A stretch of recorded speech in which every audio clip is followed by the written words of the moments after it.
Hi friends, welcome to Akkiveda learning hub. നമ്മുടെ പുതിയ ക്ലാസ്സിലേക്ക് സ്വാഗതം. നമ്മൾ കഴിഞ്ഞ ക്ലാസ്സിലെടുത്തത് ഇഷ്യൂ ഓഫ് ഷെയർസിനെ കുറിച്ചാണ്. അപ്പം നമ്മൾ ഇന്ന് പഠിക്കാൻ പോകുന്നത് അതിൻ്റെ പ്രൊസീജിയേഴ്സാണ്. Procedure in the issue of shares. അപ്പോൾ എന്താണെന്ന് നമുക്ക് നോക്കാം. Procedure for issuing new shares. Equity offerings by companies are offered to the investors in two forms. അതായത് പുതിയ ഷെയർസ് കമ്പനി ഇഷ്യൂ ചെയ്യുമ്പോൾ ഉള്ള പ്രൊസീജിയേഴ്സ്, അതിൽ ഇക്വിറ്റി ഷെയറുകൾ ഇൻവെസ്റ്റേഴ്സിന് ഇൻവെസ്റ്റ് ചെയ്യാൻ വേണ്ടി കമ്പനികൾ ഓഫർ ചെയ്യുന്നു. അപ്പോൾ അവിടെ അതിന് 2 മെത്തേഡ്സിലാണ് ഓഫർ ചെയ്യുന്നത്. എന്തൊക്കെയാണ്? First one fixed price offer method, second one book building method. അങ്ങനെ 2 മെത്തേഡ്സിലൂടെയാണ് നമ്മുടെ ഇൻവെസ്റ്റേഴ്സിന് ഇൻവെസ്റ്റ് ചെയ്യാൻ വേണ്ടി കമ്പനികൾ ഓഫർ ചെയ്യുന്ന മെത്തേഡ്സ്. ഏതൊക്കെയാണ്? ഫിക്സ്ഡ് പ്രൈസ് ഓഫർ മെത്തേഡും ബുക്ക് ബിൽഡിംഗ് മെത്തേഡും. അപ്പോൾ നമുക്കത് ഡീറ്റെയിൽ ആയിട്ട് നോക്കാം. First one fixed price offer method. In this case, the company fixes the issue price and then advertises the number of shares to be issued. ഈ മെത്തേഡിൽ company തന്നെയാണ് അവരുടെ ഷെയറിൻ്റെ വില ഫിക്സ് ചെയ്യുന്നത്. അതേപോലെ എത്ര ഷെയറുകളാണ് ഇഷ്യൂ ചെയ്യുന്നതെന്ന് അഡ്വർടൈസും ചെയ്യുന്നു. ഈ ഫിക്സ്ഡ് പ്രൈസ് ഓഫർ മെത്തേഡിൽ ഷെയർസ് ഇഷ്യൂ ചെയ്യുന്നത് കുറച്ച് സ്റ്റെപ്സിലൂടെയാണ്. The main steps involve in the issue of shares under fixed price offer method are follows. First one selection of merchant banker. First സ്റ്റെപ്പാണ്. അപ്പം എന്താണ് selection of merchant banker? A merchant banker is an institution concerned with giving a financial service to business. It includes advising on and arranging share issues. The issuing company should select a merchant banker to manage its issue. അതായത് ബിസിനസ്സിന് വേണ്ട financial service provide ചെയ്യുന്നൊരു ഇൻസ്റ്റിറ്റ്യൂഷനാണ് merchant banker. Shares issue ചെയ്യുന്നതിനായിട്ട് സംബന്ധിച്ചിട്ടുള്ള ഒരു advice നൽകുന്നതും അതേപോലെ arrange ചെയ്യുന്നതൊക്കെ ഈ മെർച്ചൻറ്റ് ബാങ്കേഴ്സാണ്.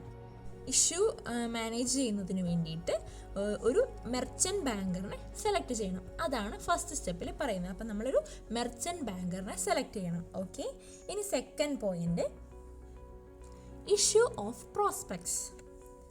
ഒരു കമ്പനി ഷെയറുകളോ ഡിബഞ്ചറുകളോ ഇഷ്യൂ ചെയ്യുമ്പോൾ ആ ഷെയർ വാങ്ങിക്കാൻ പബ്ലിക്കിനുള്ള ഇൻവിറ്റേഷനാണ് പ്രോസ്പെക്ടസ്. ഓക്കെ, എന്താണ്? ഒരു കമ്പനി ഷെയറുകളോ ഡിബഞ്ചറുകളോ ഇഷ്യൂ ചെയ്യുമ്പോൾ ആ ഷെയർ വാങ്ങിക്കാൻ, അതായത് ഞങ്ങൾ ഇങ്ങനെ ഒരു ഷെയർ വിൽക്കുന്നുണ്ട് അല്ലെങ്കിൽ ഇഷ്യൂ ചെയ്യുന്നുണ്ട് എന്ന് പ്രസ്താവിച്ചു കൊണ്ടുള്ള ഒരു ഇൻവിറ്റേഷൻ, പബ്ലിക്കിന് അത് വാങ്ങിക്കാൻ വേണ്ടിയിട്ടുള്ളൊരു ഇൻവിറ്റേഷനെയാണ് നമ്മൾ പ്രോസ്പെക്ടസ് എന്ന് പറയുന്നത്. അപ്പോൾ ഒരു കമ്പനിയുടെ ഷെയർ അല്ലെങ്കിൽ ഡിബഞ്ചറോ വാങ്ങിക്കാൻ ഉദ്ദേശിക്കുന്നുണ്ടെങ്കിൽ അവർക്ക് ഈ പ്രോസ്പെക്ടസിലൂടെ ഡീറ്റെയിൽ ആയിട്ടുള്ള ഇൻഫർമേഷൻസ് ഈ പ്രോസ്പെക്ടസിലൂടെ ലഭിക്കുന്നു. ഓക്കെ, ഇനി third point application for shares. Those who wish to subscribe to the shares of the company submit application for shares along with the required application money to the bankers of the company. Board of directors fix the amount of application money. അതായത് ഒരു കമ്പനിയുടെ share subscribe ചെയ്യാൻ ആഗ്രഹിക്കുന്നവർ ഒരു application submit ചെയ്യണം. കൂടാതെ application മണി കൂടെ ആപ്ലിക്കേഷൻ്റെ ഒപ്പം നൽകണം. എത്രയാണ് ആപ്ലിക്കേഷൻ മണി എന്ന് ബോർഡ് ഓഫ് ഡയറക്ടേഴ്സാണ് ഫിക്സ് ചെയ്യുക. ഓക്കെ, ഇനി fourth point allotment of shares. After the last day of receipt of application, board of directors start allotment of shares in consultation with the stock exchange. Allotment of shares means issue of shares to applicants on the basis of the application submitted by them. Before allotment of shares, it is to be assured that the company has received the minimum subscription. As per rules, allotment of shares is to be made within 120 days of the issue of prospectus.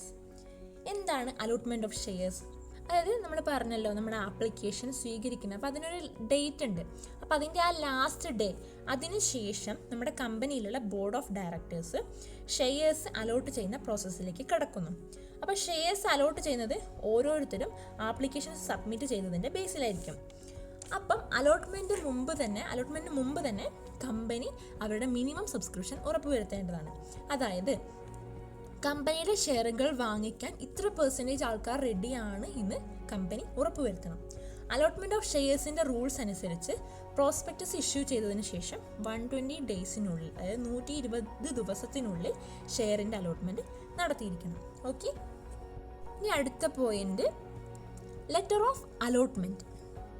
The next stage in issue of shares is dispatching the letters of allotment to those applicants to whom shares have been allotted. Likewise, letters of regret are to be sent to whom no shares are allotted. Okay.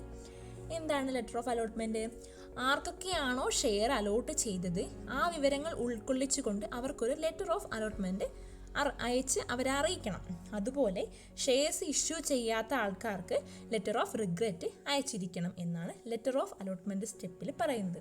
Okay, ഇനി നമുക്ക് 6th step നോക്കാം. Making calls. A call is a demand made by a company on its members to pay the whole or part of the unpaid amount on shares held by them. A company can collect amount due from members in 2 or 3 installment called first call, second call and final call, etc. Okay, എന്താണ് application മണി, allotment മണി, അങ്ങനെയൊക്കെ നമ്മൾ കുറേ collect ചെയ്യുന്നുണ്ടല്ലോ. അതുകൂടാതെ company whole അല്ലെങ്കിൽ പാർട്ടായിട്ടോ, അതായത് മുഴുവനായിട്ടോ അല്ലെങ്കിൽ പാർട്ടായിട്ടോ call money പേ ചെയ്തിരിക്കണം. ഓക്കെ, അതായത് 2 or 3 ഇൻസ്റ്റാൾമെൻ്റ് ആയിട്ട് കമ്പനി കോൾ മണി കളക്ട് ചെയ്യുക. അങ്ങനെ ആ ഒരു ഇൻസ്റ്റാൾമെൻറ്റ് വൈസിൽ കമ്പനിക്ക് നമ്മുടെ കോൾ മണി കളക്ട് ചെയ്യാം എന്നാണ് പറയുന്നത്. അതാണ് first call, second call, final call എന്നിങ്ങനെ പറയുന്നത്. ഓക്കെ, നമ്മൾ ഫസ്റ്റ് തന്നെ പറഞ്ഞല്ലോ നമ്മുടെ ഷെയർസ് ഇഷ്യൂ ചെയ്യുമ്പോൾ 2 മെത്തേഡിലാണ്, ഫിക്സ്ഡ് പ്രൈസ് മെത്തേഡും ബുക്ക് ബിൽഡിംഗ് മെത്തേഡും. അപ്പോൾ ഫിക്സ്ഡ് പ്രൈസ് മെത്തേഡും അതിൻ്റെ സ്റ്റെപ്സും ആണ് പറഞ്ഞത്. ഇനി നമ്മൾ നോക്കാൻ പോകുന്നത് ബുക്ക് ബിൽഡിംഗ് മെത്തേഡ്. എന്താണ് book building method? Book building is a process of price discovery. Here, the issuer company before filing of the prospectus builds up and ascertains the demand for the securities being issued and assesses the price at which such securities can be issued. അതായത് ഒരു കമ്പനിയുടെ ഷെയറിൻ്റെ price എത്രയാണ് എന്ന് ആ company തന്നെ fix ചെയ്യുന്ന പ്രോസസ്സിനെയാണ് നമ്മൾ book building എന്ന് പറയുന്നത്. അപ്പോൾ ഒരു കമ്പനി പ്രോസ്പെക്ടസ് ഇഷ്യൂ ചെയ്യുന്നതിന് മുമ്പ് തന്നെ ആ കമ്പനിയായി അതുമായി ബന്ധപ്പെട്ട, അതായത് സെക്യൂരിറ്റീസിൻ്റെ വില ഇത്രയാണ്, എത്ര ഫിക്സ് ചെയ്യണം എന്ന് അസർട്ടൈൻ ചെയ്യുന്നു. അതിനുശേഷം അതിൻ്റെ ബേസിൽ കമ്പനിയുടെ ഷെയറുകളുടെ പ്രൈസ് ഫിക്സ് ചെയ്യുന്നു. അതാണ് നമ്മുടെ ബുക്ക് ബിൽഡിംഗ് മെത്തേഡ്. അപ്പോൾ നമ്മളുടെ ഇന്നത്തെ ക്ലാസ് ഇത്രയേ ഉള്ളൂ. നമ്മൾ സിമ്പിളായിട്ട് എന്താണ് പഠിച്ചത്? ഒരു ഷെയർ ഇഷ്യൂ ചെയ്യുമ്പോൾ, അതായത് ആ ഒരു ഷെയർ ഇഷ്യൂ ചെയ്യുമ്പോഴുള്ള പ്രോസസ്സ്, അതിന് 2 മെത്തേഡ് ഉണ്ട്, ഫിക്സ്ഡ് പ്രൈസ് മെത്തേഡും ബുക്ക് ബിൽഡിംഗ് മെത്തേഡും. അതിൽ ഫിക്സ്ഡ് പ്രൈസ് മെത്തേഡിന് ഒരു 6 സ്റ്റെപ്പ് ഉണ്ട്. അതെന്താണെന്ന് നമ്മൾ ഡീറ്റെയിൽ ആയിട്ട് നോക്കി. ഇപ്പോൾ ബുക്ക് ബിൽഡിംഗ് നോക്കി. അപ്പം എല്ലാവർക്കും മനസ്സിലായി എന്ന് വിചാരിക്കുന്നു. Thank you and support our channel. For more videos subscribe അക്യുവേദ.